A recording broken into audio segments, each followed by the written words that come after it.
new series called Road Trip, and you're gonna go on a road trip with me. Last month we talked about Moses and how the Israelites were freed. And now the Israelites are kind of on a road trip of their own, and we're gonna go through it. Do you guys love road trips?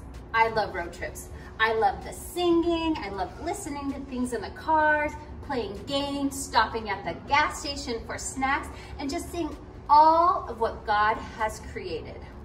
Where is your favorite place to road trip? Is it the mountains, the beach, the desert, rivers, lakes? Pause here and read Exodus 19, 17 through 19 and see where the Israelites were going. All right, so Moses was called to a mountain. The Israelites are there. What a visual. There was smoke on a mountain. Could you imagine that? So on this trip, the Israelites were kind of having road rules or rules for the road. Do your parents have rules when you're in the car? Maybe it's no drinking without your lid or no eating really crumbly snacks. No one wants Cheeto fingers on everything, right? Or maybe it's just don't bother your brother and sister. Well, the Israelites had rules too, and there was 10 of them. Do you guys know what they're called? That's right, the 10 Commandments. And these weren't 10 suggestions, these are things that God wanted them to do. And we're gonna be going through all 10 of them through this month. We're gonna start off with the first 2 today. And our main point today is we obey God by putting God first. Pause here and read Exodus 20, 3 through 4 to see what the first 2 commandments were for the Israelites.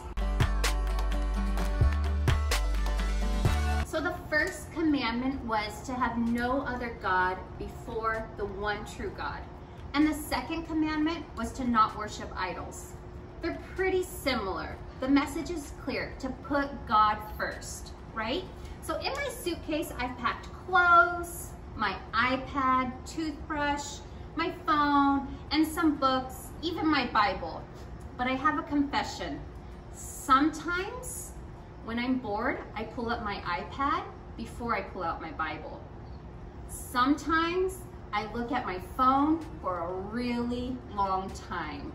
Sometimes I pull out those books that aren't the Bible and just read those. I'm not putting God first. And if I have a problem, sometimes I look on the internet to see if that can help me solve it before I pray to God.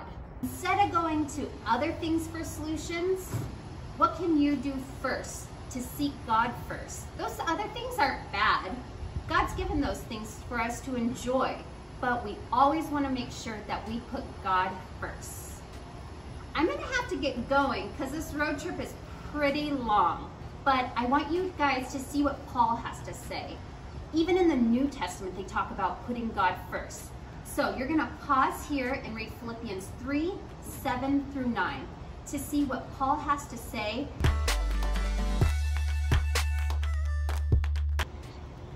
All right, guys, I gotta get going.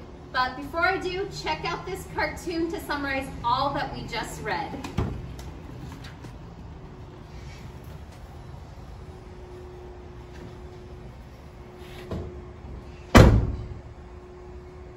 Long ago, God's people, known as the Israelites, used to live in a place called Egypt, but they were treated very poorly there.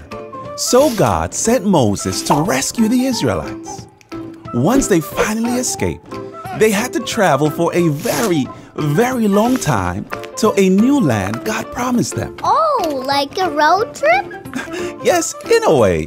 One time during their journey, God met with Moses at the very top of a mountain called Mount Sinai. Wow. There God told Moses about how God's people should live. Like rules? Yep, rules to help them live right. The first rule or commandment God gave Moses was to not have other gods before the one true God. What does that mean? It means that God comes first. God should be the most important part of your life. That's true. The second commandment God gave was to not worship idols. What is an idol? An idol is anything you pay more attention to than you do to God. Like a toy?